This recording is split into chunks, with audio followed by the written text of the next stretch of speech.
Hello வணக்கம். இது உங்கள் சிவி ஜோன். ஸோ எல்லோரும் எப்படி இருக்கீங்க? இப்போ பார்த்தீங்கன்னா ஒரு சம்பவம், அதாவது இப்போ இல்லை வரப்போகிற சம்பவம். சாட்டர்டே எபிசோட் ஷூட் முடிஞ்சிருச்சு, சண்டேடோ எபிசோட் ஷூட் போயிட்டுருக்கு.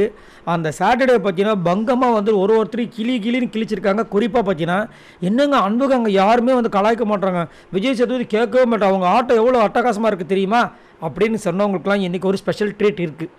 அது மட்டும் இல்லாமல் கனியை இது வரைக்கும் வந்துட்டு ப்ரைஸ் என்ன பண்ணியிருக்காங்க, அவங்கள கலாச்சிருக்காங்க அப்படி கேட்டிங்கன்னா நடந்திருக்கு. என்ன நடந்திருக்கு சார் அப்படி கேட்டிங்கன்னா, கனி வந்துட்டு ஒரு சம்பவம் பண்ணியிருப்பாங்க. என்னென்னா திவாகர் வந்து ஷர்ட் இல்லாமல் ஒரு சூப்பரான ஒரு ரீல்ஸ், அது கமான் ரேகிங்க வாங்க அப்படின்ட்டு உள்ளே வந்து பண்ணியிருப்பாங்க. எல்லோரும் கலாச்சாரங்க சொல்லிட்டு தனியாக வந்து ரீல்ஸ் பண்ணியிருப்பார்.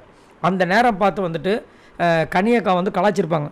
இப்படி ஷர்ட்லாம் பண்ணுறீங்களே, ஒருத்தங்க உங்களை வந்து ஜட்டியோடு நடிக்க சொன்னால் நீங்கள் நடிச்சிருவீங்களா அப்படின்னு ரொம்ப சொன்னோன்னே அவர் ரொம்ப ஃபீல் பண்ணியிருப்பார். சரிங்களா, அதை வந்து இப்போ கலாய்க்கிறாங்க. என்னென்னா ஷர்ட் இல்லாமல் அவர் நடித்ததுக்கு வந்துட்டு கொஸ்டின் பண்ணிங்கள்ல, சபரி வந்துட்டு ஒரு நாள் வந்து துண்டை மட்டும் கட்டிட்டு உள்ளே சுற்றிட்டு இருந்தார்ல சூப்பர் டீலக்ஸ் ஃபேமிலியில், அந்த டைம் ஏன் நீங்கள் கொஸ்டின் கேட்கல அப்படின்னு சொல்லிட்டு போட்டு கலாய்க்கிறாராம்.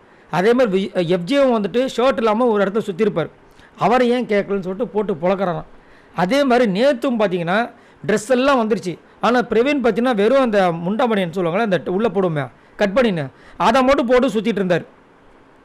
ஏன் கேட்கல? ஸோ இவங்க எல்லாரும் வந்துட்டு இது பண்ணும்போது இவங்க கேட்கல. அது எப்படி ஒருத்தர் வந்து அதுவும் நடிக்கிறதுக்காக வெளியில் தனியாக இருந்தார், அவரை போய் இந்த கொஸ்டின் கேட்டீங்கன்னு சொல்லிட்டு கனியக்காக்கு ஒரு ரோஸ்ட் வந்திருக்கு. இதெல்லாம் நம்ம நினச்சி பார்த்துருப்போமா? பார்த்துருக்க மாட்டோம். ஆனால் நடந்திருக்கு அப்படின்ற மாதிரி இருக்குது. உண்மையிலேயே வந்துட்டு கனி மேலே நிறைய பேருக்கு செம கோவம். ஏன்னா ஒரு அன்பு கேங் அப்படின்ற மாதிரி ஒரு கேங்கை செட் பண்ணி இந்த வாட்டி கூட நாமினேஷன் ஃப்ரீ பாஸ் வந்ததுக்கு காரணமே பார்த்தா அந்த அன்பு கேங் போட்ட ஓட்டு தான். அந்த ஓட்டால் தான் வந்துட்டு இன்றைக்கி ஒரு பெரிய சம்பவமாகி அந்த நாமினேஷன் ஃப்ரீ பாஸை திரும்பவும் வாங்கி 5வது வாட்டி நாமினேஷன் தப்பிக்கிறாங்க. இது எந்த விதத்தில் நியாயம்? 5 வாட்டி நாமினேஷன்ஸில் ஒரு வேளை வந்திருந்தால் கனிக்கு இந்நேரம் வந்துட்டு பயங்கரமான ஒரு அடி விழுந்திருக்கு. மேபி ஒன்று அவங்க ஹாட் சீட்டில் இருந்து உள்ளே போயிருக்கலாம், இல்லை அப்படின்னா வெளியவே போயிருக்க வாய்ப்பு இருக்குது. ஏன்னா அவங்க சமைக்கிறத தவிர வேறு என்ன டாஸ்க் இது வரைக்கும் என்ன டாஸ்க் பேஸ் மாதிரி தான் பண்ணாங்களே, எதுவுமே கிடையாது. ஆனால் இந்த மாதிரி வந்து நாமினேஷன் ஃப்ரீ பாஸ் வந்துட்டு ஒரு சதி வேலை பண்ணி இப்படி வாங்கிட்டு இருக்காங்க. இதில் வேறு வந்துட்டு நாட்டாம மாதிரி வந்துட்டு இதை அதை பண்ணாதுன்னு சொல்லிட்டு ஒருத்தர் மட்டும் கலாய்க்கிறது, மற்றவங்களை கேட்குறாங்களோ அதுவும் கிடையாது.